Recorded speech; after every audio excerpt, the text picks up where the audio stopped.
Fishing Obsessed podcast. We'll be sitting down with a fresh guest each week. Someone who shares the same kayak fishing passion that runs through our veins. We're talking kayak anglers, kayak companies, lure experts. Heck, anyone who's got a story to tell about landing the big ones from a kayak.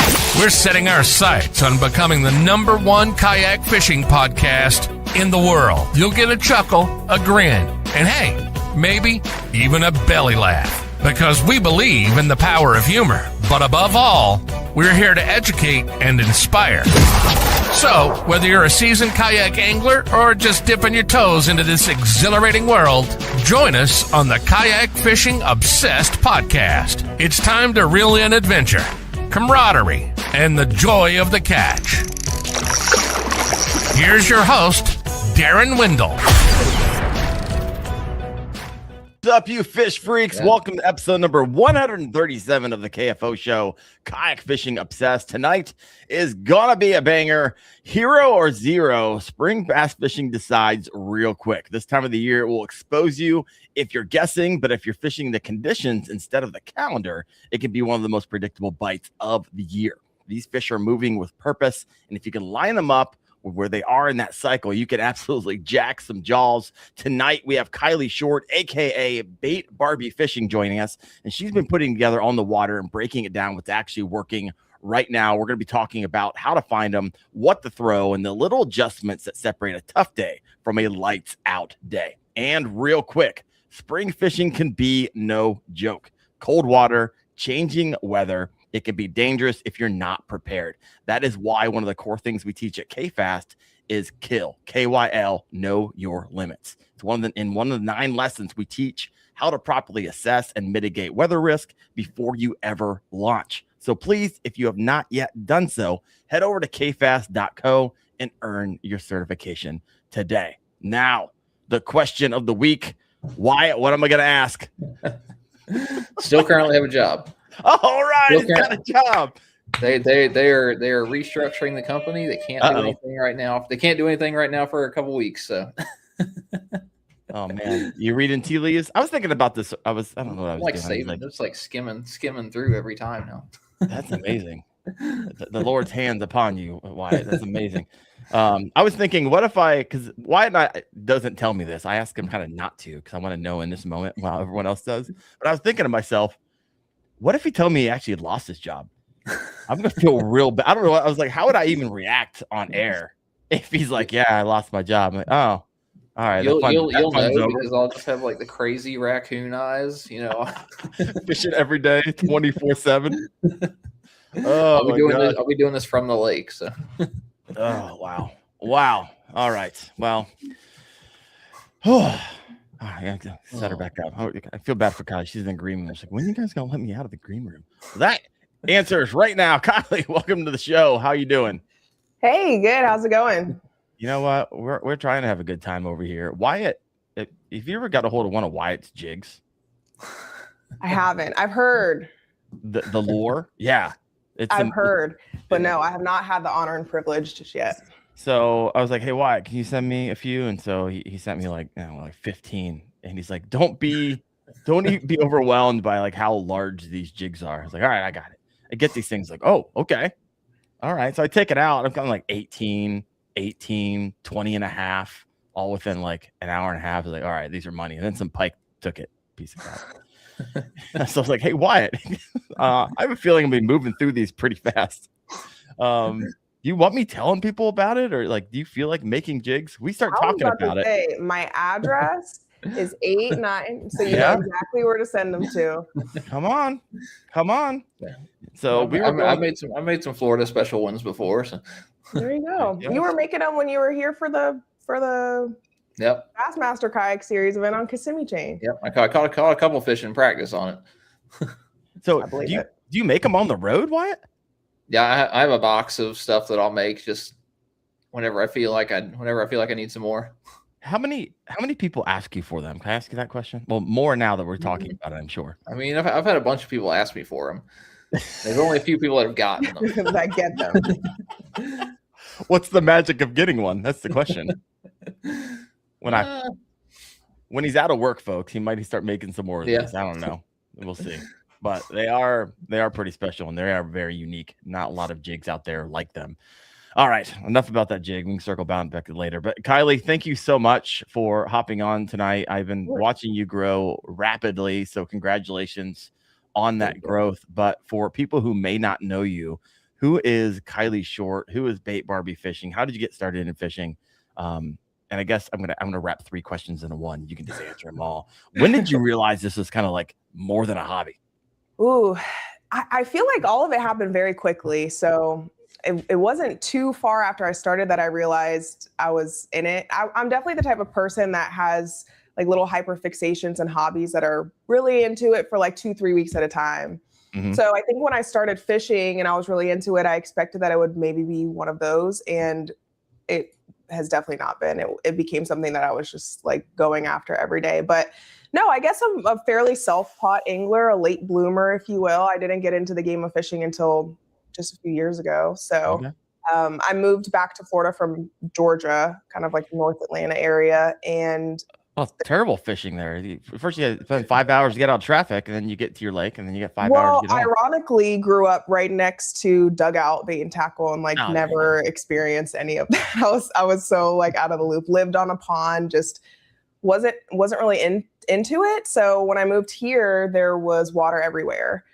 My dad likes to pond fish, so I hopped along with him on like a random Tuesday, and clueless, just really learning how to cast again. Didn't know how to tie the knots. Nothing. Like as amateur as it can get. He might as well have had me at 6 years old out there with him. So caught a few bass though, and at that point, something about where I was in that place of life, I was just hooked, for lack of a better word. So next day, when are we going? Are we going again? Can we go again? All right. And then I'm watching every YouTube video that I can to learn, how to tie knots, what baits are working, that kind of thing, to where I think I fished every single day for a year, even if it was only 30 minutes that I had in the pond. But there's just an abundance of water here. So yeah, I started going live on TikTok, almost like a learn with me type thing with fishing, where I was just on my lunch break at work and would just fish for an hour, and kind of built up a little bit of a following. I'm taking advice from people that have been fishing in the game longer than me and trying new stuff in real time, and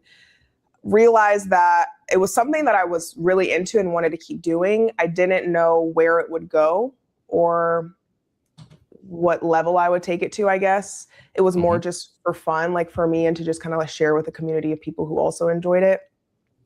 But as you grow, you kind of start to hit these places where you want more and more and more and want to learn more. So I was fishing from the bank, learned about a local weeknighter tournament that we had on Lake Conway. So I'm hopping in as a co-angler on that tournament every Wednesday for the most part. And it was if someone had a boat available, if there was space, if I could find somebody to fish with. Did that for a little bit, but felt kind of limited to when and how I could get into the tournament thing. I realized, I love sports my whole life. I like the competitive aspect of bass fishing, but it's solely driven off of what someone else, is doing or where they go or what I can do. And I like learning with that, but I wanted to go every week. I wanted to go on different bodies of water and kind of felt limited. Schedule. That sounds terrible. Yeah, exactly. So I did a lot of, pond fishing pretty much as I could, but had this real big itch to get off the bank of just, exploring what I could in bigger bodies of water, even the other side of the big ponds that I'm fishing that I couldn't get to. So I learned a little bit about kayak fishing. There was 2 anglers that actually fished the Florida Bass Nation, Wendy Biles and Amy Brown. I met them at iCast, and they're telling me like, you got to do kayak fishing. Like, we need more people that are in it. We need more girls in it. And I was like, kayak? No, I'm thinking like boat. I want a boat one day. And with my 9 to 5, tiny boats 9 to 5 paycheck to paycheck job, I want a boat. But so I actually had the opportunity to get into a kayak and went that route. And I think I got that kayak, and within a month, I entered the first tournament that I could do on the Florida Kayak Bass Trail. I did terribly, but it was just kind of took off. That's a rite of passage. You have to. Highly unlikely that you're going to come in for the first time and rock everyone's world. Yeah. So all right. Yeah, it was just a bunch of that. I fell in love with the competitive side of it. I think once I realized too, there was a certain connection, I guess, that can be made with other people that are in the industry. I felt like a lot of the resources that I'm looking for, that I'm learning and everything is great, but a lot, we know there's still gaps with it being such a male dominated industry. I was like, I wanted to be able to offer another resource, maybe for people to hear it better from me. Like someone will understand Wyatt a lot better when he's talking about something as someone may, understand someone else. So I just wanted to offer another resource and share what I've learned in a way that was as beginner friendly as possible, like as basic as basic, even if it was something that I was just learning myself. So at that point, when it seemed to be like an opportunity to kind of like share what I was learning, I realized this could be something, this is something that I want to do. This is what I want to do all the time, and have just kind of put as much of my effort and free time into it as I can. When did it click with you? Were you like looking at your like stats and be like, hey, wait a second, if I treat this thing like a real thing, like it could be my new reality? I think. Or are you still in the middle, like figuring that out? Oh, I have what they call like very big imposter syndrome, to where still it's like, like, is it for real? Am I doing it kind of thing? But it's for real if you say it's for real. This is YouTube. It absolutely is. I think probably a couple of years ago, the first time I went to iCast, I think I saw the industry in a much bigger lens than I ever had, whether it was people that were actually fishing, whether it was the media team, whether it was people who, are securing deals with people who's, whatever it is. There's so much to the industry that made me realize how big of an industry it truly was. It was so much bigger than just, what I had seen up until that point. So I think that experience really kind of opened my eyes to how much opportunity there really is out there in the industry that I remember leaving there like fired up. Like I was so like ready to just like put my head down and go, because whatever it took, I had to get there and be a part of that and be in the room and make those types of connections. So I think that point, so I would say that was, 2026? So July of 2024. Okay. So it's interesting because I feel like you could go to iCast and have two experiences. One, feel like fish out of water. Like, whoa, this is, although it's a larger industry, it's very tight knit. Everyone knows each other. It's very interesting in that way. So either you can walk away being like, I feel like I'm on the outside of the circle, or you can walk away being like, oh, I made some inroads. And this thing can go. And it sounds like you're like, oh, I made some inroads. This thing could go. So that's exciting. So I had a ton of questions right here. Why did you have anything before I the litany of things I wrote down over here? Yeah. No, that was pretty cool. Like I saw a little bit of kind of what you're talking about at the classic, where I'm with Old Town, so I walk over to the Johnson Outdoors booth, and Old Town is like one guy, and there's 45 other reps there. It's just so much more to that. And then you start talking to like, oh, Jim used to work at Lawrence. Then he went over to Humminbird. Then he went to Garmin. Now he's back to Humminbird again. Everyone. And they bring you with you. If they like working with you, they'll bring you to their next home. That's true. Yeah. And so it's a lot of it's just, if you don't give up and you're the last one standing, a lot of times you'll just be successful if in that way. All right. So you're just walking around the banks on your lunch hour, just fishing and I love these, like, I fell into becoming a content creator story. Because it sounds like it was never like, and I could be wrong. You're walking the banks. You're just having a good time at lunch. You're not thinking, hey, I'm going to make a thing of this at that moment, right? Oh, no. It was really just, I was going to be doing it anyway. So, if you want to watch, this is what I'm doing kind of thing. And if you have questions or if you want to give suggestions, anything like that. But no, I was doing it anyway. Every hour that I had, that was available. So that was like my dedicated time, 1 hour every day to go. Mind you, it's Florida. Fishing at 1 o'clock in the afternoon is like the worst time. Oh, terrible. It was terrible. Brutal. It was awful. So sweat to death. Yes, but I was just out there and it definitely grew very quickly. So it was something that I just kept after. You got to get to know people in the community and other people that are doing it, and you're making connections, and then you're, collaborating on stuff, or you meet up and do content together, and it's just one thing after another. Yeah. And so in the comment section is one of the reasons I'm really happy to have you on tonight, because my wife is over here, Wendell Woodwork. She has her own channel. Oh, awesome. And she says, my daughter's enjoying, they're upstairs watching right now, seeing a great girl fishing on here. And because one day I want for them, Mercy and River upstairs talking to you, I want for them, because right now they want nothing to do with Wendell fishing. I was like, this channel, I'm going to spend 15, 20, 25 years getting it to a place that would take you a lifetime to get it to. Mm-hmm. And I'll give it to you if you want it. But they have yet to like show that interest. So it's my hope that one day there's on the work break and they go walk the shores. Yeah. And they fall in love with it. And then I can give it to them as kind of legacy piece. And they can, I can integrate them as Wendell fishing. You could. I mean, don't hold your breath too long. I was 26. So, there's hope. But it could still happen for a long time. Point. I like it. Yeah. Yeah. We'll see. Every time I come down for the podcast, my Mercy and River like, I'm going to come with you. I'm coming with you. I was like, when you show a little more interest, you can be my co-host. I'll fire Wyatt and I'll have my two girls. There you go. Oh, I love it. So we had a couple questions over here, and I'm not ignoring you guys. I see it. Fur fishing over here. What kayak do you have? We are the Kayak Fishing Obsessed podcast. What's your rig? What was your first one? Have you moved through a variety of them? Have you stayed in that first one that you've got? I believe you have a native, right? So I've noticed a lot of people who get into kayak fishing have this like initiation period of like, I fished in this beat up Sun Dolphin for XYZ years before I did that. I remember paddling around in my and I respect the heck out of it. I'm going to tell you right now, I did not have that experience. I got to skip a few levels and kind of start in a pretty good rig. So my first kayak was a native Titan X 12.5. Yeah, you didn't mess around. You're not. Yeah, I'm not so getting on the paddle board. I still have that one. I still love that one. I also now have the Bonafide XTR 130. Ooh. And then the little 10-footer, like the native LTE. Yeah. Kayak. That one I've had up to that was like a drag and drop pond hop kayak. So, but yes, I have been loving the XTR. That has been like my first choice lately.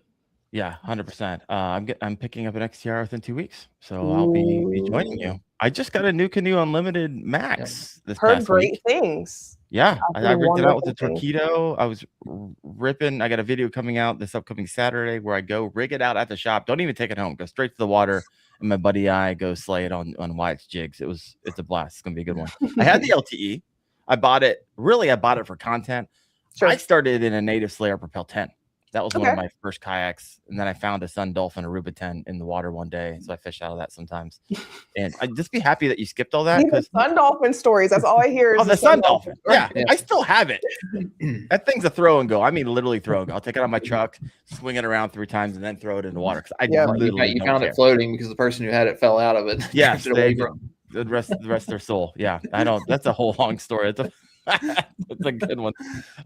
But yeah, be happy that you don't have to go through I fished the Sun Dolphin. Yeah, I got to skip the struggle period, so I'm grateful. Good for you. I love it. What's so you have 3. So you're I actually just and when I say just, I mean like a few days ago, Saturday, sold the LTE. Okay. See that I sold mine too. So I was like, you know what? Once you go, if you start in a small kayak, you're like, oh yeah, it's amazing. And then you move to like a 12, 13 foot kayak. You're like, oh, this is really amazing. And then when you go back to a 10-foot kayak, you're like, nah, hard pass. Yeah.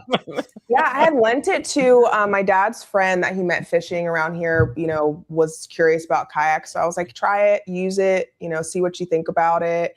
And he has been using the heck out of it every week. Mind you, it's sitting in my garage to where I maybe use it every now and again, not very often. So I was like, I'm not going to hold hostage to this kayak that I'm probably going to touch once a quarter while I have somebody here who's like loves it and is like gung ho for it. And so I was like, you need to have this kayak as long as it's getting used. It really is a great kayak. I do like it a lot. It is. I love it. And if I was pond hopping and I wanted a pedal drive, perfect. Right? You don't get it's super lightweight. I enjoy. I always love the propel drive as well. Yep. What do you motor your Titan? Yeah, I have the Garmin motor on the Titan. Okay. I have a Garmin motor on the Titan and the XTR. Nice. Like 2 motors? Everyone's gonna hate you if you say yeah. Yes. If I hate when being just wildly jealous. No, yeah, that motor is my second torpedo, so real deal. Like the real deal. It has been an absolute game changer. I love it. There's just nothing like it. There's nothing like it. So yeah, I bet that's changed a lot for me and just being a little bit more effective on the water. So yeah, I've been enjoying that a lot. No, I love it. Is TikTok your home base? It was once upon a time, but I would say probably Instagram more. Okay. Instagram Nice. and YouTube. I've been doing a big push on YouTube this year. So trying to grow YouTube channel, more subscribers over there. So that's been going well. Well, I mean, if you want to make a go at this thing, and I share this from time to time, but as a professional fundraiser for 15 years, I've always had my team members ask me, hey, what should I work on today? I'm like, follow the money. That's where I want you to work on today. Mm-hmm. Where can you go spend to get, receive the most money? It's YouTube, folks. YouTube followed by Facebook in a lot of cases. And so if you want to make a go at this, and what YouTube makes you work for it. That's for dang sure. They do. It's not make you work for it, but it's great for long-term stuff. What you mind if I ask you what you do for a living?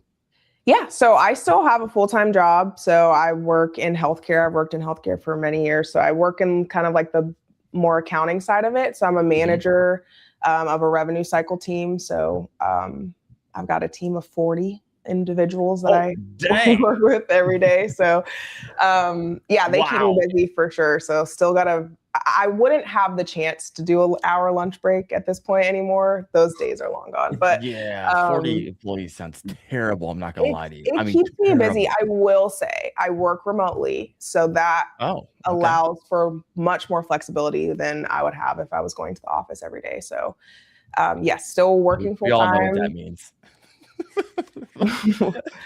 Still working. I used to have a lot of flexibility, and I know what I did with that extra flexibility. I have my 3 work screens and then a little personal laptop right over here too. So.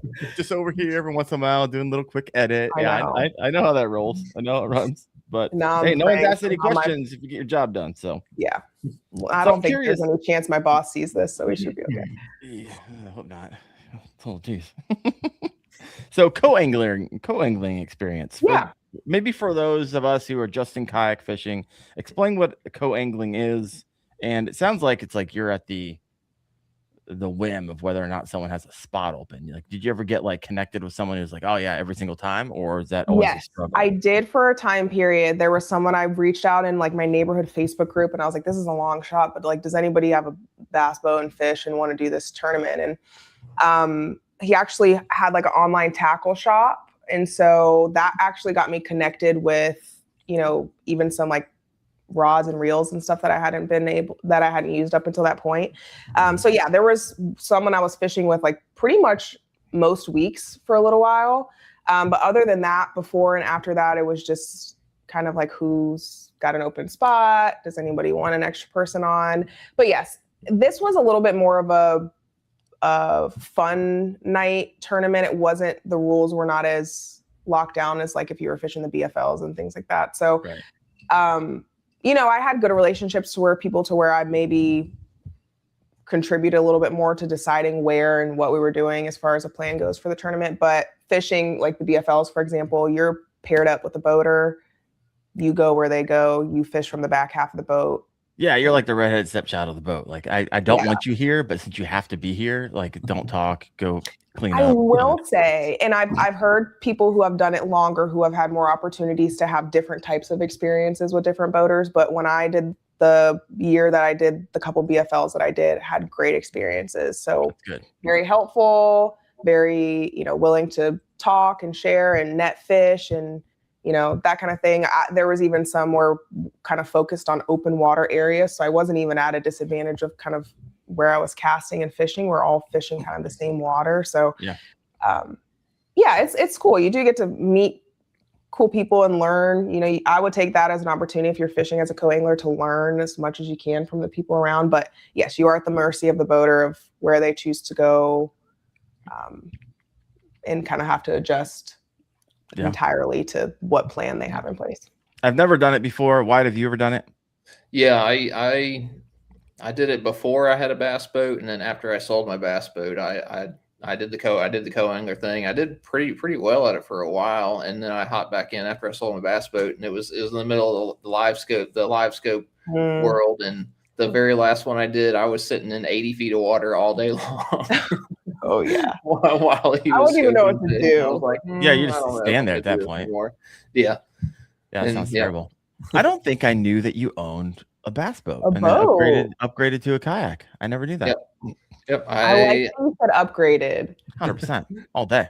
Everyone always tells me that. It's like, you Yep. guys think it's a upgrade to go to a boat. No, thank you. Yeah, I'll say a lot more maintenance, a lot more gas, a lot more of a headache, storage, trying to store it, trying to park it, trying to drive it all around the country. Kayak, so much easier, so much better. I'm not gonna lie. I mean, I'll get a boat and go fishing. I still don't know if I want to own one, primarily because I it's agree. just so much more cost effective. And it's maybe that's where I'm at as a new budding full-time content creator. I was like, the idea of a boat and trying to carry that expense. I don't know, not right now. I feel like with the XCR is going to be like a tiny boat nation. It is like a boat. Yeah. It is. So I'm excited. And you have, and if you're, whether or not they fish or not, but like your girls, if you can tandem seat it. Yeah. That Same was thing with the new for me. Like, like my son comes with me on the kayak and I'll throw the tandem seat on it. My dad's come with me on the kayak on the tandem seat. Like you can have whoever on there. It's so fun. Yeah, it's like 750-pound weight capacity on both the Unlimited Max and the XCR. It's like, my gosh, I can bring the whole family out. I took them out last year and it's a ton of fun, and like pulled them in a kayak, and they like were jumping off my kayak and swimming in the middle. Yeah, like we can't do that here, but I love that for you. And I just got an inflatable this past week, which I haven't talked about a lot. I got the Sea Eagle Fish Sup 1210, and I'm going to be fishing from that a lot. So that's going to be really interesting with that shallow draft. I can put a motor on it if I want to. Yeah. Definitely take the kids out and they can do backflips off that because my goodness, it's going to be a lot of fun. All right. Yeah.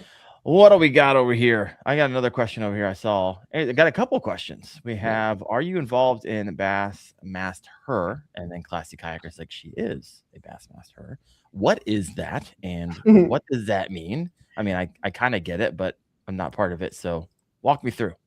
Yeah, so Bassmast Her is like a program and initiative that was used to really kind of foster a little bit more to women and girls in the fishing community and kind of create a community and like almost like a pathway for people to follow to get more girls in the sport or to foster to girls and women that are already in the sport. So it was created just to be able to, like give advice and have teaching seminars for all experience levels and just kind of bring people together with the same passion, same love for fishing, and has kind of just like expanded over time. So it started initially with Anastasia, Maggie Jo, and Christine as the three ambassadors for Bassmast Her. I actually attended a Bassmast Her event just as like a registered person that just signed up to go. I drove 9 hours to Alabama to go, and it was great. I feel like I learned a lot, but I was also, kind of getting in there and doing some things too, and realized that in any capacity, I just wanted to continue to be a part of it. So this year, though, they expanded, bringing on a fourth ambassador that, I'm very grateful to be a part of and be, actually leading the initiative alongside the other girls that are a part of it too. So it's been great that we've got workshops that kind of follow the Elite Series event. So, it's anywhere from like 4 to 6 hours of teaching and hands-on stuff with casting and rigging and, even trying to do some on the water experience and things like that. So it's been a very, very positive community and program. I think I've seen a lot of benefits from it. Well, it's working. My two girls upstairs are loving it apparently. So this is exciting. And they probably want nothing to do with what their dad says about fishing. I initially started the channel thinking, hey, I want to leave. My kids I might not be around forever, and I love fishing and I want to teach them. And they probably have no interest in hearing from dad, but they might want to learn from Kylee. So thank you for doing what you're doing. I would be happy to. Yeah, it's great. Like we had a workshop, a small one, like it was a short one that we had at the Classic, where it really just kind of became almost like a panel style, just like sit and questionnaire type thing for about an hour and a half, 2 hours. We had almost 100 women and girls that were there, just like sitting in front of the stage, just completely gathered. And then, you have husbands and other people walking by that are just coming and listening and talking, and dads bringing their daughters and everything. So it's been really incredible to see, the impact. And I feel like I learned so much from people and their stories and what they bring and what, it's been incredible. I'm big fan of it. Yeah, love it. All right, let's go over to the theme of the show. I always love learning about people's stories and what they're involved in. So thank you for sharing that. But tonight, how to dominate spring bass fishing. Let's hop into that a little bit because you just got off a tournament on Okeechobee. So walk us through that tournament. How did it go? Were you fishing with Blake? No, I mean, Blake was in the tournament, but no, me and Blake were not in the same area of the lake. So I think I probably would have had a lot better day if I was fishing with Blake. Oh, I'm sorry, I interrupted you. I missed that last part. My bad. I said I would have had a much better day, I think, if I was fishing where Blake was fishing. But no, I think I ended up finishing 13th, I think, on Okeechobee. I had a small limit, but nothing great. I've been on the lake twice. And I feel like the last 2 times, I don't know if there's some like weird juju between me and Chobe, but like I don't know if you saw the video when I dropped my phone in the water at the boat ramp.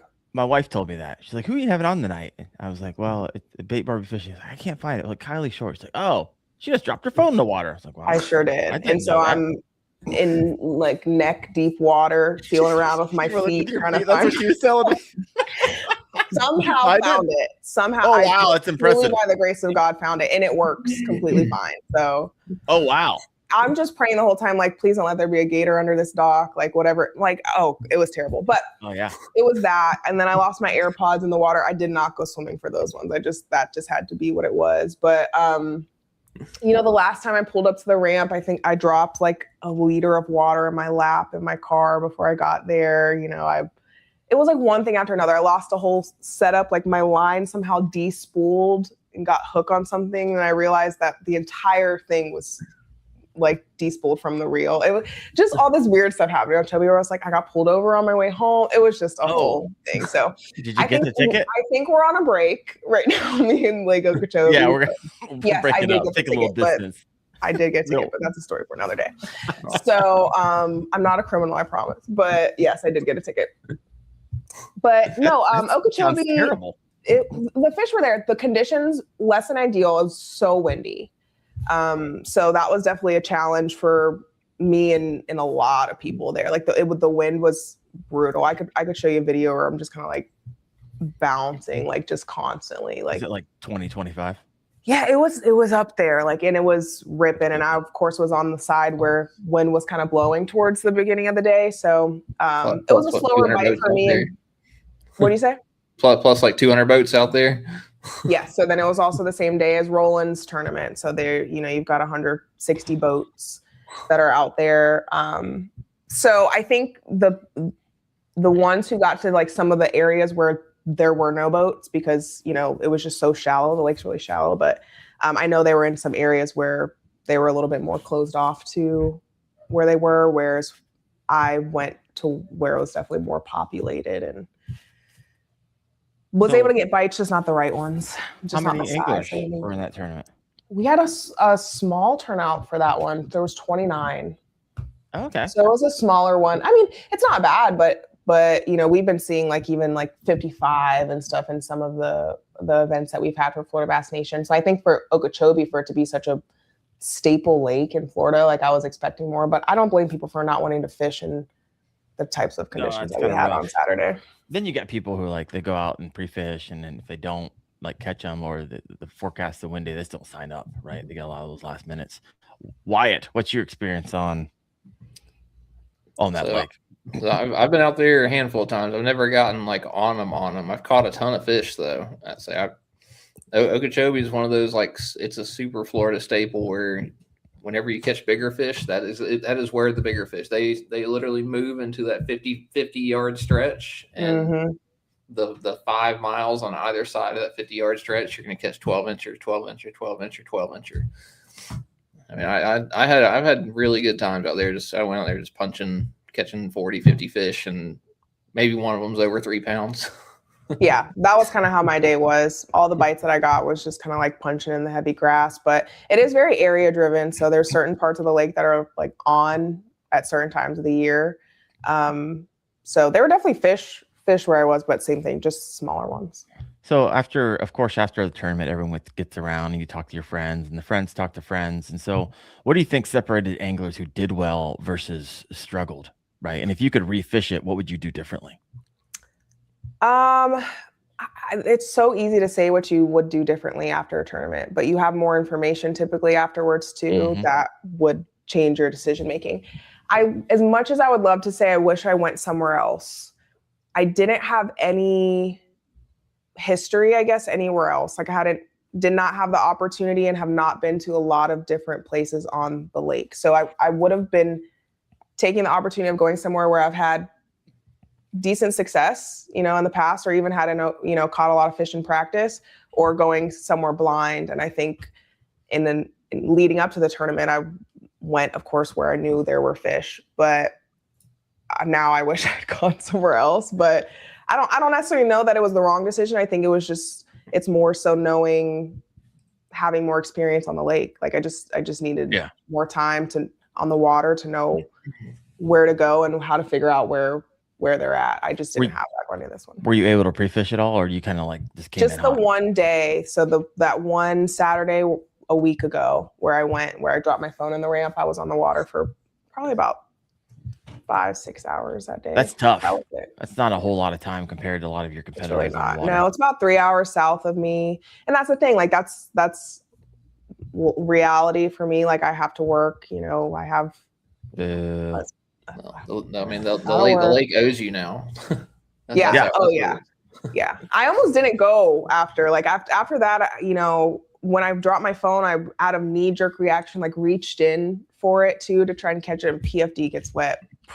Blew up. So many things. And I was just like, I feel like there's lots of signs pointing to don't go on the water. But there was a gentleman at the boat ramp and he was like, you got to go fishing. If you found your phone, that's such good luck. You're going to go out there and catch a 10-pounder. And so I was like, you know what? I'm going to go out there and catch a 10-pounder. I didn't, but I catch a lot of fish. I love it. So let's zoom out a little bit. And this is for Wyatt and Kylee. And if you have a question for Kylee or Wyatt, we are now in kind of the tactical spring fishing section of our podcast tonight. What defines like spring fishing to you? Because spring fishing to you might mean something completely different to me, because I am 10 hours north or 15 hours north of you, or wherever you live. So you're still waiting on spring fishing. I am literally, it snowed yesterday. Let's put it that way. And I'm fishing tomorrow. However, the morning's temps are below freezing, but I'm going to go out because they warm up to 60 by the end of the day. And so it's all pre-spawn. Maybe if you got a shallow lake, you might have some of the big girls. Some of the water temps are pushing 55 to 65. And so you might have some of the bigger girls starting to look, I see where my bed's going to be type of thing. But what does spring fishing mean to you? Go ahead, Wyatt. I mean, for me, it's a lot of like not paying as much attention to history and things like that. I learned that from, obviously the team series this past weekend, but I mean, like the fish are in a constant state of moving. They're moving by the day, they're moving by the week. So what I found yesterday is not going to be what's going to work tomorrow. And it's a lot of like trying to put yourself in front of the fish, going out there and catching a couple bucks and being like, I know that I've caught, 5 fish for 60 inches out here today, but tomorrow is probably, what the conditions are looking like for the next couple days. Is that going to be conducive for the rest of the fish to pull up? So it's a lot more looking than going out there and fishing. It's, I'm looking for where the fish are going to be a lot more than the rest of the year, where, you're trying to locate in the summertime, you're trying to locate where the fish are sitting at that time. They're offshore. In the wintertime, it's the same thing. Spring is you're trying to get ahead of them and hope that they come to you that day or that week. So I've always thought of it as you're fishing the in-between, right? So they're moving out of their deep holes where they've been hanging out a lot of times all winter, and they're making their way, right, the in-between along their these underwater highways to their spawning grounds. And so that's a lot of area, and potentially in some lakes about all the staging areas to get there. And they're constantly on the move. That's why spring fishing can seem so wildly inconsistent at times. Mm-hmm. Right. And like you said, Wyatt, you could be like on them yesterday. I'm going to go back tomorrow, and you're like freaking ghost town. And so what are you looking for, Kylee, on a new body of water? Let's say you were forced to fish a body of water tomorrow. What's breaking down in your mind? How you'd break down? Where would you start first? Yeah, I think for me, I mean, Florida, I feel like you kind of almost have to approach fishing different than most places. And when we're talking like spring bass fishing, like our spawning window, like is just like repeating like for a while, like they're going to keep doing the same thing. So finding exactly where they are in that cycle may vary, and the conditions like almost reset it every time. But I think for me in the spring and right now is just finding good grass is really important and fishing around there, but tighter vegetation, I'm definitely going to find, hopefully, you know, some of the bigger bites in there, but it's just more of a matter of finding, you know, whether it's variety of different styles of, you know, like pencil reeds and stuff where they're coming in with like Kissimmee grass, and finding where you do have a variety of vegetation is always good for me. Fishing on different points, if you can find, you know, little depressions and flatter areas of the water. So I'll try to do my best to, you know, read some of the maps and stuff that I can prior to get onto to see what looks promising prior to getting there. But then after that, it's just trying to cover as much water and see what types of vegetation look like it's going to produce the most. It's so interesting when I have guests on who are literally on the other side of the country from me, because I'm like, for me right now, I'm like, okay, I'm looking for like, where's the warmest water on this lake, right? I'm looking for the shallow water. I'm looking for, because that 2 to 3 degree difference right now in that water temperature is anywhere from 50 to 60. Like that could be the difference between a bass like completely being shut off to them kind of turning on around 52, 53 degrees. And that gets even better if I can find warmer water. So I'm literally a lot of times just scanning the lake and looking at those maps. You're like, okay, where's those shallow flats that they're heading towards? And that's likely where I'm going to have the most luck. And that's where I've been having the most luck, is in those shallow areas. So it's just so fascinating because what's your water temperature down in Florida? What were you guys looking at? Whew. I think, you know, anywhere from like 75 to 78. Hate you. Getting there. Where are you guys at? In the water, if that tells you anything. Yeah, I would go in hypothermic shock in about 5 minutes in our water. Why? Where's your water temp? 67 to 70. Yeah, that sounds about right. It sounds real nice. Real nice. So do you feel like anglers struggle in the spring? Do you feel like, what are the biggest seasonal transitions that a lot of anglers miss during this time? Because I hear it in the comment section a lot. Like, I've been skunked the last 4 times. What in the world am I doing? What am I doing wrong? And so, Wyatt, Kylee, any of you guys want to take that? Yeah, Wyatt, I'll let you go. So, I mean, I feel like, I mean, if it was me going out fishing this time of year, like the first thing I'm going to do is go up and look, just polarized sunglasses on and look for bedding fish. And then that's gonna rather than fishing and, you know, not catching them or catching them, I'm just gonna go up there and look for the fish, and that's gonna give me the first indicator. And if I'm just seeing, you know, empty beds with just kind of mud and stuff in them, like they're kind of dirty, then those fish are done spawning and they've moved off. If I'm seeing clean beds with a couple bucks on them and no females, maybe the females are coming, and you're kind of as you go around, you know, you'll see a bunch of males on beds and the females are like randomly swimming around. That'll kind of tell you that you've got fish kind of coming up to stage. And then you got to figure out where the majority of those fish are. So I, you know, put the sunglasses on and start looking around for this time of year before I start fishing. And then secondly, if it was a dirty water or something like that situation where I couldn't really see it, it'd be fishing the heaviest cover that I could, the heaviest shallow cover that I could, because that's where those females are going to stage up, be it docks, lay downs, grass, something like that. And then trying to identify like the bottom, what the actual bottom is, because I carry a stakeout pole. So I'm standing up, stabbing the bottom of the lake everywhere. All right. So if I hear it crunch, then I know that there's probably some beds and stuff around. And, yep. There's a handful of things, but, you know, trying to figure out what stage the fish are in and where the majority of the fish are. And like I was saying, like I got caught up this weekend looking at bedding fish, and I was seeing beds at Lake Murray this past weekend, and there were a couple males on them, but most of those fish were actually finishing up and moving off. So I was fishing for fish that were leaving. So my fish were going away every single day, and that's a tough bite. Tough bite. Yep, gotta notice those things. You got Wyatt. You got a NC Shooter 1213. Wyatt spilling his secrets, and what he just shared was actually like wildly true. You're looking for that bottom composition, so those eggs can actually have something to hold on to. They're not going to, if they actually nest in the mud. A lot of times those nests will collapse, and it basically will just kill those eggs because it'll collapse in on itself. So that's what you're looking for. And so it's funny that you go around stabbing what you can't see, looking for that hard bottom. That's wild. I like it. Classy Kayaker, got a question here for you. Can you clarify what you're looking for when you're looking for bedding fish? Like for someone maybe who hasn't done it before. That's a lot. It's generally like at Lake Murray, I was looking for shells because the white shells of clams, they get covered up really quickly with mud and things like that. Just like silt will fall into the cup of the clam, and just if there was nothing there, but wherever you can see a whole bunch of clam shells, that means that something was sitting there fanning those clams out, and that was the easiest identifier. But a lot of times it's a little stick, it's a stump, it's something that they can get some piece of hard cover that they can get next to and fan out of bed. So dock posts were pretty heavy. Individual little sticks, all kinds of stuff. They're not large.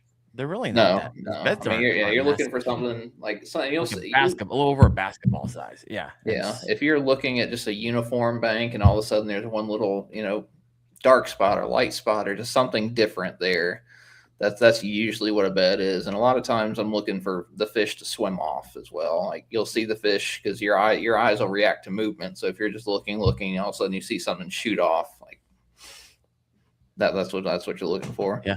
I was down on Gunnersville with Hoover, and they were bedding. I was like, oh, there's a male and a female. Female had nothing to do with our bait at all. And then I had to leave, and Chad was doing some videos where it was like, oh, they were right in the middle of grass. There was a little hole, and like there was like a donkey, like a 9-pounder, and then a male was also on it, and he caught the male twice, couldn't get the female to bite. I was like, that's fascinating, really fascinating. Kylee, how about you? Any tricks of the trade? You're like, oh yeah. Bedding fish, how you identify them is a little different with composition down there in Florida. Yeah, I mean, I think the same thing. Like you can see a lot, especially because shallow here is like, I'm like very shallow. Like I don't think I left more than 2 foot of water pretty much the entire time. So you can see a lot. I think too, especially someone who's learning here. And I know Kayla, like classic kayaker, so I know she's not here, but in general, like it can be confusing too when you have other types of bedding fish that are there as well. So like you're surrounded by tilapia beds and things like that. And it can be really easy to mistake what those beds are looking like versus like bass bedding. And, but yeah, I think just, using what you can see as much as possible is always an advantage. You can see so much happening under the water, especially in the real shallow area. So it can be a telltale sign of what's going on. So when it comes to your optics for both of you, like what's your favorite? Like I've had the opportunity because companies send them from time to time. I've ran through probably 4 or 5 different companies. Do you guys have a favorite, or do you have like when I was starting out, like it's my favorite because it's the cheapest and type of thing? I really only have experience like with Hobie eyewear, so I never really branched out beyond that, just because I never really felt a need to, because I was, I guess, getting the job done with the Hobie eyewear. So I am a fan of those. I like that they float because I have lost many a pair of sunglasses. Sounds like you're losing a lot of stuff off the side of your boat, Kylee. It's a trend. They make stuff for that. You know that, right? Yeah, I may leave stuff behind and forget. Yeah, it's pretty on brand actually. So, but no, I've had good experience with Hobie eyewear. That works well. will kind of switch the lens color depending on certain things, or like they still have some that work really well in overcast, and so I have my favorites from like a lens standpoint color wise, but I really haven't branched out to many different brands outside of that. Yeah, I like Hobies. I wear them as well. I like their low lights, their yellow ones. Yes, the Sight Master Plus. Yeah, that's the because best. because I live in Ohio and it's never really sunny, so I actually need some more light. So in those low light conditions, I just wear them all day because freaking Ohio. Wyatt, how about you, brother? So I'm a Costa guy. The glass Costas. I had a bunch of pairs at one point in time. I had Oakleys and Costas and Mauis or something like that. And I took them all to the lake, and I just stood there on the side of the lake, like putting different pairs on. And not surprising at all. Yeah, and which I could see the best into the water with the glass Costas. So I always rolled with those. And I have blue for bright sun and green for kind of generic conditions. So Wyatt's not messing around. Do you win those with all the tournaments? You just win them, or you actually went out and got them, or do you get a discount from where you work? Paid mostly retail for them. Ooh, that sounds a little painful. All right, so back to the tactical and spring bass fishing. I mean, a lot of people talk about northern banks because of the sun being on the most, and then you got the back of creeks, which are always usually a telltale where people like to go first, and you got protected areas, also a place people like to target. How do you prioritize? There's a lot of places these bass could be. So how do you identify, I guess the question, like staging versus spawning? And so, I mean, I know how I'd answer this, but I'm asking the question for those you're like, you know what, spring has been a struggle for me. How about we go with Wyatt again? We're kind of going back and forth. Is that okay, Kylee? Fine. You just answer. We'll go to Kylee. This is toggle back and forth. Yeah. So I mean, the like how the fish are built. First off, like how they're built is that's a pretty good telltale sign for me. Like if I'm catching fish that are super fat, not sight fishing, but if I'm just catching fish that are super fat, those are pre-spawn females. And then catching the long skinny fish with a chewed up tail, that's telling you that they're bedding. And then big like really big thing with me for springtime is how far into the creek am I catching the fish? Yeah. Because if I've got a creek arm that's half a mile long and I go 200 or 300 yards in and stop catching fish, and then I go to the next creek arm and I go 200 or 300 yards in and I stop catching fish, that tells me where the fish are, and you can actually go each creek arm and you would only fish the first 200 yards, go to the next one, only fish the first 200 yards, go to the next one. I watched a guy the other day where I was catching fish out on the points. He pulls up to a point, I see him catch a fish, and then he continues and he goes fishing all the way into the back of the creek. And I'm like, you just caught a fish out here on the point. Why are you not just going to the next point that's a couple hundred yards away right there? Why are you fishing this entire 1.5 mile long stretch of going back into this pocket? Why are you not yet? Maybe they're back there too, Wyatt. They are back there. They're everywhere, but the majority of the fish were moving out to the points and things. So do you think this is interesting because you've told me like when you're turnip fishing, you're like, oh, you're trying to develop a pattern because you're going out a big fish. Is there any scenario where Wyatt you'd be like, hey, you know what? I'm actually fun fishing today, and I'm actually going to do what this guy did. And they might be at the back, they might be at the point, and I'm just going to have fun all day, just trying it all out. Whenever I'm bed fishing and testing out, like what I was doing the other week, testing out the hook position and the Nico rig and things like that, I'll go just fun fish and just catch every single fish off a bed, every 14-incher that's on a bed. I'll go sit there and catch every single one of them just so I can test out what, all the stuff that I have, make sure the drag is set right, make sure, I like it. All right. So what did you find out with the changing the position of the hook with the Nico rig? Oh, you didn't hear this, Kylee. We had the master on. So you ever heard of Kayak Jack, Marty? You know Marty at all? I don't. So he catches, I think he caught 2,300 fish this past year. He tracks them all like meticulously. He's got receipts. He's not I caught 2,300 and he actually caught 400. No, he actually caught 2,422 and he catch. Wow. And he does the majority on it. He loves the Neko rig. And so Wyatt actually took that and he's like, hey, I'm going to go out and I'm going to catch 40 fish because we're talking about where to hook them and versus this hook versus this type of hook.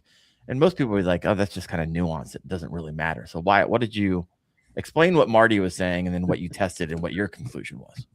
So I mean, Marty was saying to make sure the weight's on the bottom, the hook is facing up. So you have your you have your Senko, making sure that the hook is facing up, and then making sure it's actually a Nico version hook where the hook point kind of bends back in towards the shank of the hook, versus just you see a bunch of the wacky hooks that are kind of like C-shaped and things. I was losing a lot more fish, losing percentage more fish with the wacky hooks versus the Nico hooks. And then whenever I rigged the hook like this, because it made sense to me that it would catch the top of the fish's mouth whenever the Senko comes out, I was losing more fish as opposed to rigging it straight up and down. And I like whenever we go out and sit there and play with like 20 or 30 bed fish, and I can sit there and I caught 5 and I caught 5 and I lost one of them, and I changed hook position and I hooked 5 and I lost 2 of them. So like there's percentages there that it shouldn't be losing that many fish, especially on something that's just a single hook like that. It was fascinating. If you ever want to like go in like a master class on the Neko rig, like homie's has that dialed in. I think I heard about I don't know if he does it, but that tournament that you can do online too, like whoever gets closest to catching the amount of fish for the year. Is that any way correlated? Yeah, that's the tournament. Cool. So, yeah, I didn't know who you're talking about then. Yes. All right. Yeah. What's the next question we got? If you got a question, there he is. Kayak Jack is here in the comment section. Appreciate you, Martin. I love that dude. He's such a good dude. He really is. Yeah. I always like asking this question from time to time. And this is always like, I would imagine when I was starting out, it's like, I still know this. Like, what signs tell you you're around the right fish? And what signs tell you to leave immediately outside of like, I'm not catching any fish? Right? Outside of not catching any fish, that would be a big one. Yeah, it's a big one. Yeah. I think overall knowing like where you're catching them, and then also like the size of them too. I think for this time of year specifically, knowing where they would typically be bedding like is definitely going to drive where I'm focusing. Looking at the bottom, like, so even if it's like, if you are pitching into the reeds, like if you're pulling out gunk with some and not with others, like you're going to change where you're fishing in that aspect too. So I think it's probably more driven off of like the conditions of the area rather than, of course, the fish that you're catching, but more so the actual conditions of the area that I'm in rather than the types of fish, because you can be catching a variety of sizes of fish and there can still be bigger ones that are in there. And then you have some areas where you just have teeny boppers, as I like to call them. So bass fishing is so just fascinating to me. Like I'm 137 episodes in, probably have 200 hours talking about this stupid little animal with a little pea brain. I freaking love it. I freaking love it. We can just talk forever about it. Kylee, if you didn't have your full-time job and you had the ability to go time you wanted, is there a particular time of day where you'd be like, nope, skip the morning, do the afternoon, or skip the afternoon, do the morning, or do the evening? Like, and any breakdown of why you would make that decision? I think always like the morning bite is typically a very, very good window. Like, so it's quick and it's brief, but like if you can get on a good morning bite first thing in the morning, then I always am going to want to be there for that bite. Like if I miss that morning bite, I'm usually kicking myself in some shape or form. Outside of that, a late afternoon bite is going to be the one that I'm going for the most. And if I still had to pick two, it would probably pick one of the two, would probably be the late afternoon bite. I like it. Wyatt, we're going to kind of move up the country here. Wyatt, what would you say? Same. There's a lot of times in the summer where I'm not even going to get out on the lake till 10, 11 o'clock. Just, let the offshore fish set up and things like that. Yeah, I think right now in Ohio, it's more like I don't want to freeze at 27 degrees in the morning, and I want the water actually to warm up a bit, right? Even if it's just a few degrees. And so I'll wait till the afternoon bite at this particular time of the year in spring in Ohio. So it's wild how all of our answers are different based off of where we live, based off the different water temperatures, based off of the metabolism of these fish and what they're doing. And so this is why it's very interesting whenever you specifically listen to content creators on YouTube and paying attention to where they live, because what they're sharing their insights from is literally what they're doing at that time. And what Kylie's doing is going to be wildly different than what I'm doing. And so that's some of the stuff is, can be taught and applied at any time of the year. And some things are very hyper specific to that water temperature and where the fish are at in that spawning stage. And so it's interesting, and it's really key to notice that and know where your favorite content creators and whoever it is that you learn from, where they're at, and find a few, right? Because right now you can take what Wyatt and Kylie's saying and you'd be like, oh, that's my 3 week and 6 week out. And so I can start prepping for kind of what they're doing and start, staging in your brain how you're going to be strategizing for the next month or two. And so this is good stuff. All right. So if you guys have a question, go ahead and throw that in the comment section. 71 live right now. If you haven't done so, hit that live button. I don't ask this very often, but we do rip this and put it on the podcast, your favorite podcast, on Spotify and Apple and on Google and all those things. And so if you haven't gone over there and wrote a review, I would highly appreciate that. When it comes to wind, Kylee, wind versus no wind, what do you prefer? Why? How important is that to you? Because this is interesting. We had a gentleman on, was that last week, Wyatt, with the app, the Bass. Yeah, that was Bass AI last week. And I've actually started seeing some people who listen to that, download the app. You could upload all of your past fish. And then since it's time stamped, it coalesces the wind and the water temperature and all that stuff. And it'll actually tell you and start keeping track of, hey, you caught 150 bass between, when the wind was 9 to 10 miles an hour. You caught 42 bass when it was 5 to 6 miles an hour. And you can start breaking down like, oh, this is interesting. Oh, the barometric pressure that I caught 175 fish was between this, and only 22 fish was between this and this. And so have you noticed anything when it comes to your personal fishing where you're like, oh yeah, when the wind is kind of like right here is when I just tend to nail them? I haven't, but I will say, like, I typically am going for like more protected areas if I can. But I will say, like, on Lake Okeechobee this past weekend, significantly windier than I would typically be fishing and, where I was. And it didn't really change the bite very much as far as where the fish were and what was working and the types of like reactions that I was getting from different baits. So I don't know that there's necessarily like a sweet spot with wind that I found that I prefer or not, but I typically, in most instances, in most bodies of water, I'm going more away from it. Like I feel like I do best when I go into, if I can find like a canal or fish around something that's just like uber protected from the wind for the most part. You like less wind. All right. I like less wind in most instances, but which kind of contradicts the style of fishing that I like, because I typically prefer to be fishing, more moving baits and things like that. So I typically perform best, I guess, in situations with less wind. No, I like it. And let me know in the comment section, you guys listening in live, do you like wind, no wind? Oh, I was going to ask you, Wyatt. Ooh, he's got the data. Yeah, give us the numbers. So, Wyatt, really quick, how many fish, before you spit out these numbers, how many fish did you upload into this app?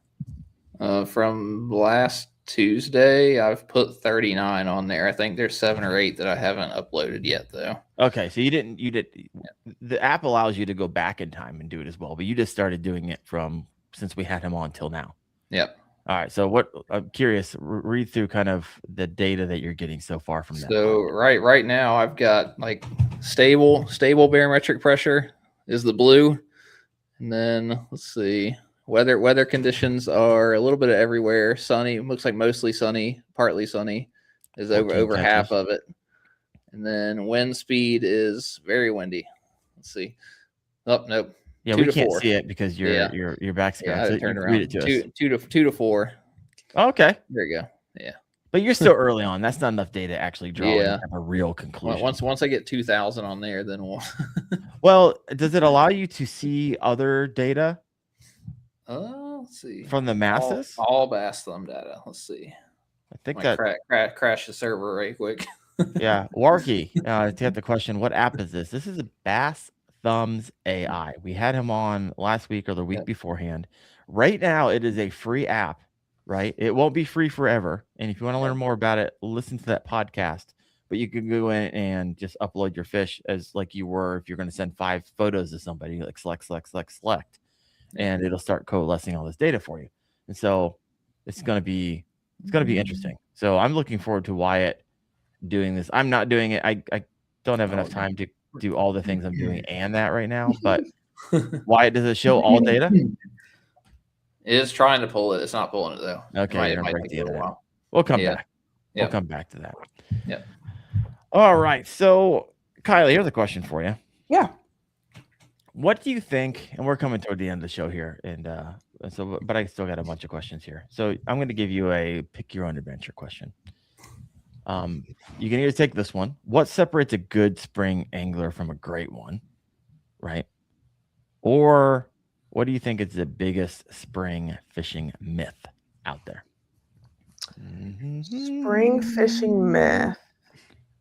I'll take the great angler, and this may not be necessarily like my place because I wouldn't say like I'm the best when it comes to it. But when I look at the best or the people who are consistently doing well, it is like the ability to adjust on the fly because the condition is driving what's happening in the spring a lot, and it can change very, very quickly.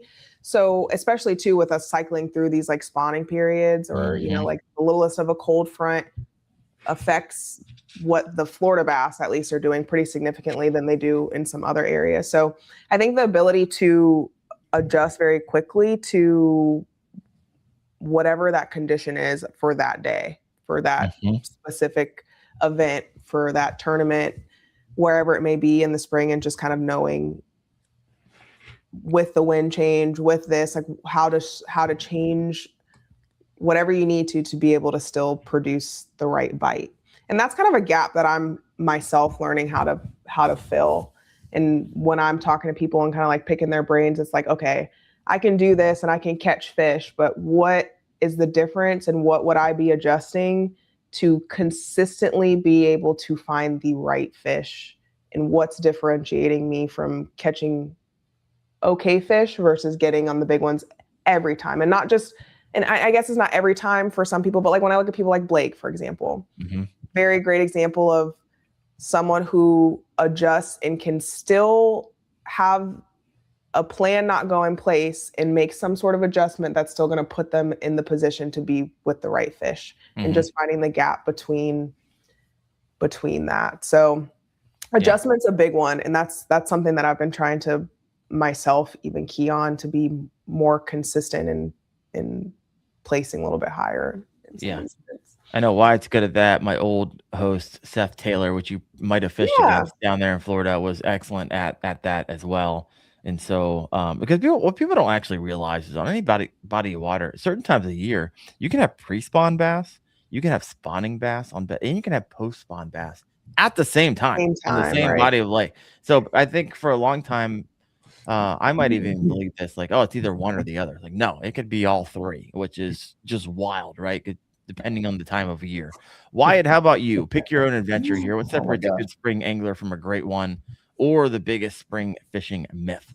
I mean, as far as like I would hit the spawning piece right quick at Lake Murray this weekend. Yeah, we had pre-spawn fish, spawning fish, post-spawn fish. Yeah, the gar were spawning, the shad were spawning, the bluegill were spawning, and the herring are spawning.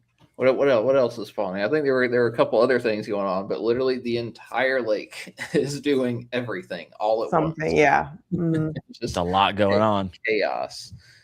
But I think, I mean, I'm gonna agree with the bass last week. Like moon phase. I was banking on, full moon. We're gonna have females all over the beds this past week, and there was nothing. There was zero. Okay, so you think that's a myth? Was that something you believed at one time? You're like, oh yeah, full moon. I'm going night fishing. I'm gonna jack them. Yeah, I mean, it might have something that it might affect later in the year, but I don't know if it helped. Like, we had perfect warm conditions the entire week, and then full moon, dead on or at least the day before the tournament. And I was like, we're gonna have females pulling up all over the place because the full moon, and nothing, zero pulled up. I didn't see a single female sitting on a bed for 2 days. Oh wow, fascinating. Males everywhere, all over the place, but no females. So I was like, maybe there is something to the moon phase. Doesn't actually matter that much. Well, as I always used to say in fundraising, data doesn't lie. And now you have this app that you're going to be able to draw your own conclusions and be like, hey, you know what? This thing that people kept on regurgitating and saying over and over again is not true in my experience. And here's the data versus just a lot of people saying it over and over again. Here's a couple questions over here for you, Kylee. Yeah. This is from Southern Traditions Outdoors. Ever fished the Kissimmee chain? I have fished the Kissimmee chain. Yes, I guess the Kissimmee chain, like Toho, would probably be my closest, largest body of water. Oh, okay. Or what would you consider like a home lake? So yeah, I fished Toho. I fished Kissimmee a couple of times. I fished Cypress, Jackson, Marion. Like it depends on how far on the Kissimmee chain you're talking. But yes, I have fished the Kissimmee chain. Yes, definitely. I like it. Someone in the comment section said, is Seth on the water adjustment switching from the stunna to the stunna? Yeah, that's because though Seth, my gosh, homie was a slayer with that thing. Give him a forward facing sonar and a Berkeley stunna, lights out. He's got he wants so much money on that thing. All right. We're coming to land this plane a little bit. If you still have a question that you want to ask Kylee or Wyatt, go ahead and throw that in the comment section. Wyatt, what you got for me? I have a question. Where'd that put you in rookie of the year, Kylee? So I don't really know because I'm down a tournament. So it's your best 6. And this was the 6th event for the others that were in play for rookie of the year. So Headwaters, I did not fish because I was presenting at the Milwaukee Sports Show. So I'm on my 5th. Okeechobee was my 5th. So I don't really know. I'm further behind. I'm still in top 10, but I don't know where it puts me overall. I'll have to wait until the next one. So our next one that we have on, it's like Garcia and Blue Cypress, will be the next one, and then I'll have a more accurate. But is that going to be like you have to win, and they have to, they're going to be dropping one, and you have to win it? Yep, pretty much. I definitely at least I need to win one, top 2 at least. I don't know exactly the numbers, but there's like probably 4 of us that are dancing around, and it's still in play for us. But they've been doing well, and Devin Holbrook, he's been doing extremely well. He came in 2nd on the last one on Okeechobee, so he's definitely gunning for that one. Chris Blanco, there's a few that did even well on Okeechobee, so it's just going to be a matter of seeing what it is. But yeah, rookie of the year would be a good one. It's unfortunate that with the way that the regions are lined up, we have the North region, the South region. It's your best in any region. And North region is, of course, where I had the Seminole one on 2nd place. And, some of my top finishers were on the North region, but not enough events to overpower where I'm sitting in the South. So I'm surrounded by tournament anglers. I just don't. Here's a question to you, Kylee. I'm curious because as you were talking about tournament, like you're juggling quite a bit, right? You're a mom. Sounds like you got 40 people under you. You're fishing tournaments. You're doing YouTube. Like I'm to the point. Like I know that life. Right? I lived that life a year ago. It is a lot to juggle. Something's got to give, right? And obviously, you don't want it to be your family. No, yeah. Most people want it to be the job that they don't want to do anymore. That would be ideal. What's the plan? I'm curious. Or how long can you? Because you almost if there's any time you want to go full time in fishing and you have that job, you got responsibilities, and you got a family that depends on your income, like you can do it in the short term, right? You can redline, and as long as everybody's and the family's on board, but eventually. Like you have to hit your goal fast, or it just drags out for a long time. Everyone's like, "Okay, I'm tired of this." Yeah. So, where you at in that stage is what I'm asking. Yeah. I guess. I like to say, and this is no guarantee, but like ideally, like a goal I've set for myself, hopefully, I would be able to go full time with it by the end of 2027. It is. So that's out there. Let's hold me to that. Hopefully, you just said it. It's out there. Yeah. I think things have happened at a very accelerated pace for me, and I acknowledge that, and I am hoping to keep on that kind of path to get to a point to where I can. I feel like I could do so much more if I just had more time to do it. Where I'm at right 100%. now, truthfully, and trying to juggle everything is not sustainable. Like, it is late nights and early mornings. And this was something that we talked about at the Bassmaster workshop, because somebody asked me about that, about like juggling motherhood and trying to pursue your own dreams, but you also have, you know, all of these responsibilities and things, and how do you do it well, and how do you balance it all? And I was very honest in saying I don't do it well. If I'm doing well in one area of my life, I'm probably not in another. It's just impossible to balance all of it. So it has been a struggle in a sense. I think I've found ways to make it. If I didn't love it, it wouldn't be possible, truthfully. Sure. Like, if this was just another job that I was just trying to do to it would not be sustainable to this extent. I'm also very grateful that, you know, where I live in Florida, like, I'm very close to family. My parents are close. And so, you know, they're a huge help in me being able to go away for a tournament weekend or something, because, you know, they're close enough to kind of step in and really be a village and support in those areas. So yeah, it's redlining is a good way to put it. It's a lot to juggle, but I try to, at least with, you know, the parenting side of it, include him in any part of it. Like, I don't ever want fishing to seem like something that's pulling me away from him. Yeah. I don't want him to have this weird feeling about fishing, and like, fishing took my mom from like my time and attention. You know, not that he'd ever say that or express that, but just in where I can include him in pond fishing and being on the kayak and coming to the classic and coming to board check-in for the tournaments and things like that, to where he kind of gets to be a part of it and knows it and loves it to whatever capacity that he wants to. And that certainly helped too, to kind of just make it a win and an experience for both of us. Yeah. But yes, outside of that, with work and everything, it is a lot of late nights and early mornings and sacrificing time. But I tell myself it won't be forever. So. Well, it won't, and it can't, right? 100%. So I'm going to hold you to it, and I'm going to celebrate with you. We'll get you on the show whenever you go full time. We'll celebrate this all together. I will be ready. Yes. Heck, freaking yeah! That day was the best decision I ever made of my professional career. Is when I said goodbye. In fact, I just did a video on it, and if you haven't seen that video, if you guys are listening in, check out that video. It kind of shares the story of 365 days into a full-time content creator career, what that really looked like. It was pretty scary. I'm not going to lie. Now that I'm on like 365 posts, it feels a little bit better because I found the new normal, but finding a new normal is terrifying. Yeah. Terrifying, especially when you're like the breadwinner, and then you got like, you take on your taxes, and you take on insurance, and you take on a lot of risk. It's the reason most people never make that jump, because you have to have a high risk tolerance in order to make that jump, or just be independently wealthy, or, you know, have an advantage that most people don't. But Wyatt, I don't think I've ever asked you this question. Do you have a date in mind? I don't have a date in mind. And if I need to get a date in mind. You're about to be given a date in mind. If I don't have one, it's going to be made for me. So, as I was getting close to the end of like when I knew I was going to quit, I didn't even care anymore for like 6 months. Like, what are you going to do? Fire me and make my dreams come true? Go ahead, I'll figure it out, type of thing. My goodness. All right, 2 more questions for you.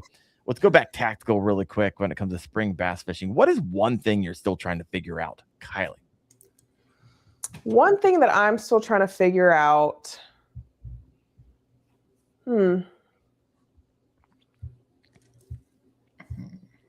a good question. I think spring bass fishing in general. For me, like, one thing I am trying to figure out and need to figure out is anywhere outside of Florida, truthfully. Like, I know how to fish in Florida for the most part, but I have not had as many opportunities to fish outside of that. So it's just kind of like, there are certain things that you can do in Florida that don't translate the same in some other areas. And I have a lot to figure out when it comes to fishing. Like, we've got Caddo coming up. Like, I've never set foot on, like, luckily from what I've heard, like, there are some things that will translate on Lake Caddo, but just kind of branching outside of this like comfort zone of the state that I'm in and figuring out how to find fish in different seasons in areas that don't look anything like the lakes that I'm fishing on normally.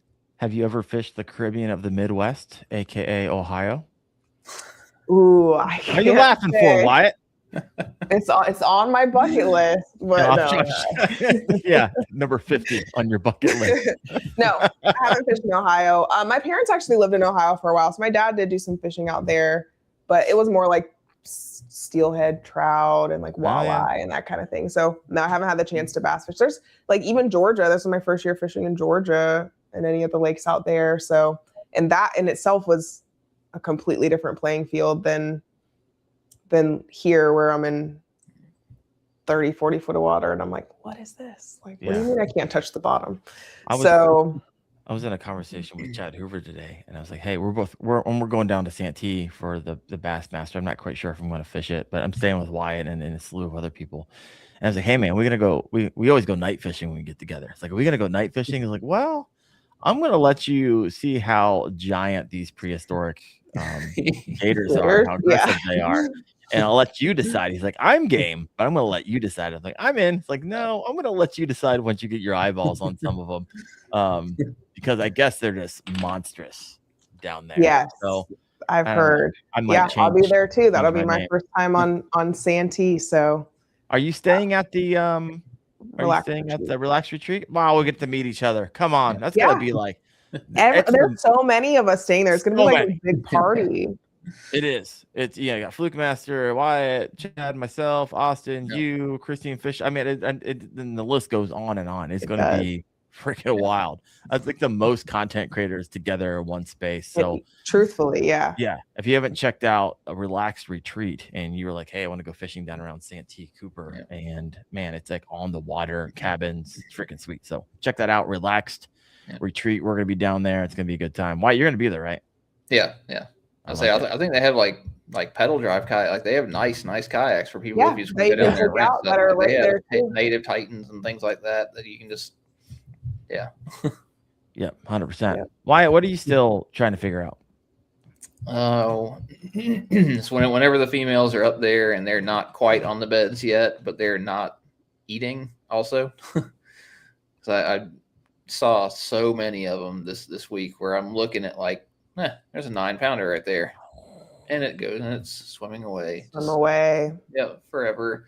And then I go up to a dock and there's like 10 fish sitting underneath the dock, just staring at me, just like, you throwing your jig? I'm like, yeah.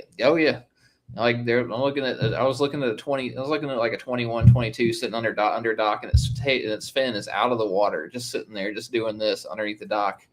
And I leave it. I come back later and I skip the Senko up to it. And the Senko just goes boop, right off his face. I'm just like the Mike Long in me starts to come out, where I start putting a white feather on the treble hook. And I'm like, snag that mother. Oh my gosh! There's some guy in a ghillie seat up on the hill, like videoing you with a long range camera too. My gosh. Yeah. Oh, that made me chuckle. That was a good one. Thank you for that. Appreciate that. All right, last comments of the night, and we'll wrap up the show. It's been a fun one. Kylee, if you can give one piece of advice to help someone like increase their game, up their game with spring fishing or fishing in general, what would it be? What's that one thing for you? You're like, oh, when I did this, it really exponentially, not like a little bit, like a tweak here to a lure, but maybe it was like an electronics or side scan or maybe an app that you're using. Is there something that comes to mind? For me, it's honestly like technique, and one that I really had to hone in on this spring specifically was like being very, very accurate and precise with like flipping. So anything within like flipping and pencil reads, like that was something I was kind of forced to be put in a position to learn and learn well. It has been a game changer in being more effective for me. So I guess just figuring out what style and technique works in the time of year for where you're at and getting good at it. Like if it's outside of your comfort zone, like get it in your comfort zone, because you're going to need to be able to be effective. More so too, even if it's not just about where you're casting, but how, like placement, like even just getting that most gentle of a land you know, is going to be the difference in getting a bite between that and kind of just like casting in the general vicinity. So I was really honing in on technique in that aspect, and that's been big for me this spring. Yeah, I like it. Wyatt, anything new for you in 2026? You're like, hey, this is kind of an unconfident thing. I know it catches donkeys, and so you're like, oh yeah, I'm gonna dial this in. Yeah, jig fishing, never something I need to work No, on. I'm about to work on that. I love jig fishing. It's caught my biggest fish, but now with the plume is what I'm gonna call it. I'm about to tear them up in Ohio. Yeah, is there a name for the jigs? Like, no? No, nothing official yet. Just big giant jig. It's special. It really is. And I was talking to Wyatt. I was like, "Why you gonna do that? You gonna sell these? How much you gonna sell them for? Like, and be careful. Like, you start doing this, and you end up like that's all you're doing is tying jigs. You're like, okay, this is annoying really fast. So you need to think of this before it takes off because as long as I don't lose to them, that's all right. oh, that'd be the worst. Yeah. oh, that $10 jig just cost you $5,000. You might want to think this through a little bit. Yeah, I'm definitely gonna. I know personally, I'm gonna be throwing the jig a whole lot more. Wyatt's jig, to be completely honest with you, I'm not really interested in others at the moment. Anyone else's? No, I'm really not. It's so unique and it's such a large profile. I was like, okay, this should elicit larger bites from the bigger girls here in Ohio. So I mean, 20s here in Ohio is like big. That's a solid fish, right? 18 solid, 20 is great, 22 is monsters. Like if you start getting to like 23 and some change, those are absolute like units up here. And so I feel like that jig can do it. Chatterbaits, I'm gonna run through the slew of those. Gonna have a good time on the river with those. The plopper, I love topwater fishing in the rivers up here and for smallmouth with those. And I want to something I have a lot of unconfidence with. I just don't do it a lot. I need to do a lot more punching. So we got a lot of lily pads up here, and I get to those mats. I know they're freaking hiding down there in the heat of the summer. So that's something I need to dial in. It's a fun bite though. Yeah. Like, it's fun.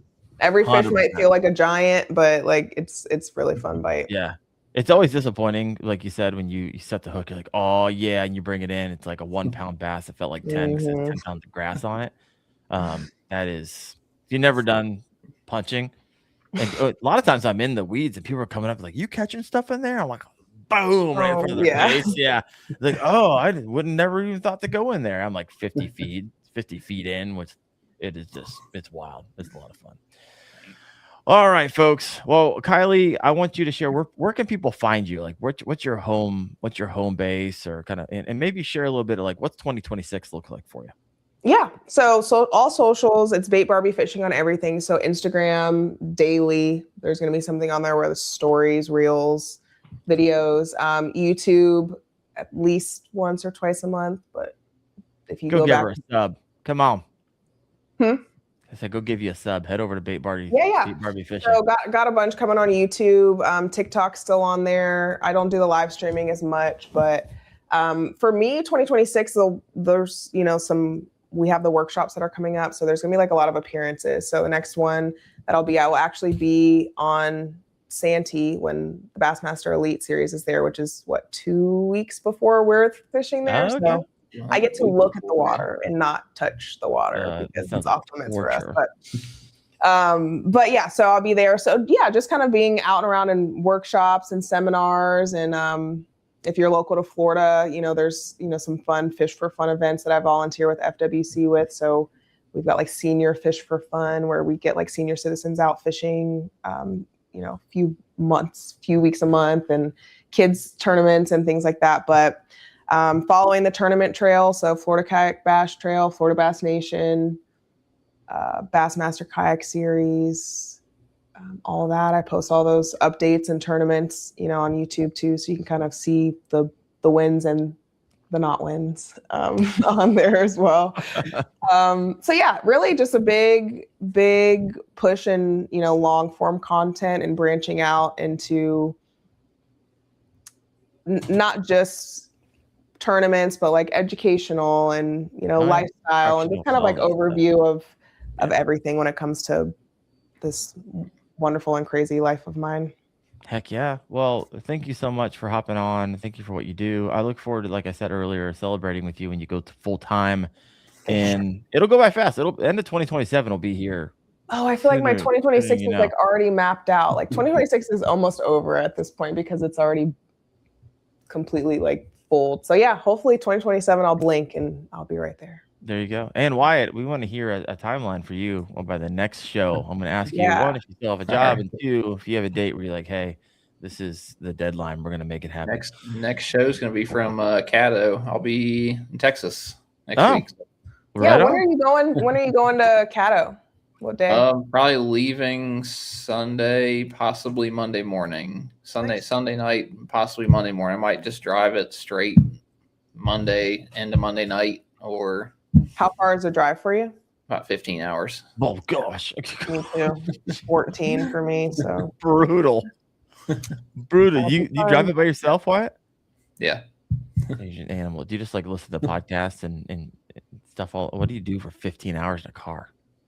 It's listen to podcasts, listen to watch Bassmaster. I'll put Bassmaster Live on because it's like 6 hours. So that's not dangerous at all. Yeah, no. Yep. He just listens. He just listens. Yeah, I'm not watching it. Yeah, 100%. Just the podcast. Just the audio. We'll go check Kylee out. Bait Barbie Fishing. I know I hit the sub button and follow button on Facebook and stuff today. So appreciate what you're doing, Kylee. Next week we have Thad Moody on. Thad is a water biologist, aquaologist, whatever you call him. I don't know. One of those guys who understands. Yeah, I know. I made that up. I'm gonna go with aquaologist. I like it. Yeah, run with that one. I run with it. We're gonna take a little scientific look into it. It should be a good one. The following week, we don't have a podcast because I'm going to be down fishing and doing a 4-day trip. So I'm going to be out of pocket. But we will see you next Tuesday night, 8:30 p.m. Eastern on the Kayak Fishing Obsessed podcast. Thank you, Kylee. Thank you, Wyatt. Thank you all for listening in. You guys have a good one. Bye, guys.